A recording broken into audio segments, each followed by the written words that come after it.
Welcome to Mahamax. Creative genius, controversy king Ram Gopal Varma దగ్గర work చేసిన వాళ్ళు ఇండస్ట్రీలో తమకంటూ గుర్తింపు తెచ్చుకొని గురువు పేరు నిలబెట్టారు. కృష్ణవంశీ, పూరి జగన్నాథ్లతో పాటు సందీప్ రెడ్డి వంగ లాంటి ఎందరో ఏకలవ్య శిష్యులున్నారు ఆర్జీవీకి. ఆ డీటెయిల్స్ ఏంటో ఇప్పుడు చూద్దాం. రామ్ గోపాల్ వర్మ అసిస్టెంట్గా ఎవరి దగ్గర పని చేయలేదు అంటారు, కానీ నాగార్జున కలెక్టర్ గారి అబ్బాయి ఏఎన్ఆర్ రావు గారిల్లు సినిమాలకు ఏడీగా చేశారు. అన్నపూర్ణ స్టూడియోస్లో సౌండ్ ఇంజనీర్గా కూడా వర్క్ చేశారండోయ్. నాగార్జునతో పరిచయం వర్మ జీవితాన్ని మార్చేసింది.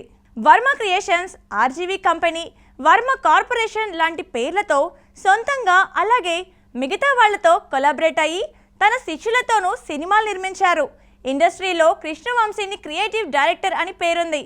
వంశీని గులాబీతో డైరెక్టర్గా ఇంట్రడ్యూస్ చేశారు ఆర్జీవీ. గులాబీ లాంటి ఫస్ట్ మూవీకే బెస్ట్ డైరెక్టర్గా నంది అవార్డు అందుకున్నారు Krishna Vamsi.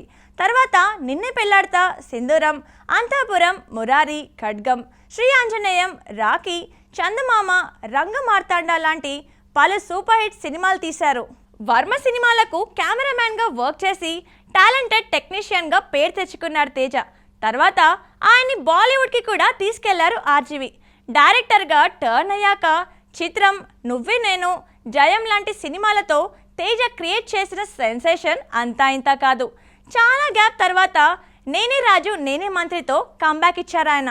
Daring and dashing director Puri Jagannadh film మేకింగ్లో, రైటింగ్లో, హీరో క్యారెక్టరైజేషన్ విషయంలో ఆయనదో సపరేట్ స్టైల్. ఇంకా వాటితోనే ట్రెండ్ సెట్ చేశారు ఆయన.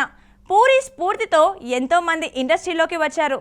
తన శిష్యుడిని ఏకంగా అమితాబ్ బచ్చన్ ముందు కూర్చోబెట్టి బుడ్డా హోగా తెరా బాబ్ సినిమా ఫిక్స్ చేయించి బాలీవుడ్లో కూడా పూరి పేరు వినబడేలా చేశారు ఆర్జీవీ. వర్మ శిష్యుల్లో సీనియర్ శివనాగేశ్వరరావు మనీతో డైరెక్టర్గా ఇంట్రడ్యూస్ చేశారు. వర్మ శిష్యుడు అనడం కరెక్ట్ కాదు, ఎందుకంటే శివ సినిమా అప్పుడు వర్మకి ఒక దర్శకుడిగా ఏమేం చేయాలి అనేది దగ్గరుండి నేర్పించింది శివనాగేశ్వరరావే. ఆ కృతజ్ఞతతోనే మనీతో దర్శకుడిగా పరిచయం చేశారు రాము. సినిమా రిజల్ట్ తెలిసిందే కదా. చైల్డ్ ఆర్టిస్టులతో బాలరామాయణం తీసి వావ్ అనిపించారు గుణశేఖర్. చూడాలని ఉంది, ఒక్కడు, రుద్రమదేవి, యూఫోరియా లాంటి సినిమాలతో తన మార్క్ బలంగా వేసిన గుణశేఖర్ కూడా రామ్ గోపాల్ వర్మ దగ్గర శిష్యరికం చేసిన వారే. శివ సినిమాతో జేడీగా పరిచయమైన జేడీ చక్రవర్తి సిద్ధం, హోమం లాంటి సినిమాలు డైరెక్ట్ చేశారు. అలాగే శివతోనే నటుడిగా కెరీర్ స్టార్ట్ చేసిన చిన్న ఆ ఇంట్లో లాంటి థ్రిల్లర్ మూవీ తీసి హిట్ కొట్టారు. లక్ష్మీస్ ఎన్టీఆర్తో అగస్త్య మంజుని డైరెక్టర్గా ఇంట్రడ్యూస్ చేశారు వర్మ. రక్ష అనే హారర్ థ్రిల్లర్తో వంశీకృష్ణ ఆఖిల్ను దర్శకుడిగా పరిచయం చేస్తూ తానే నిర్మించారు వర్మ. RX100తో సత్తా చాటిన యంగ్ డైరెక్టర్ అజయ్ భూపతి కూడా ఆర్జీవీ శిష్యుడే.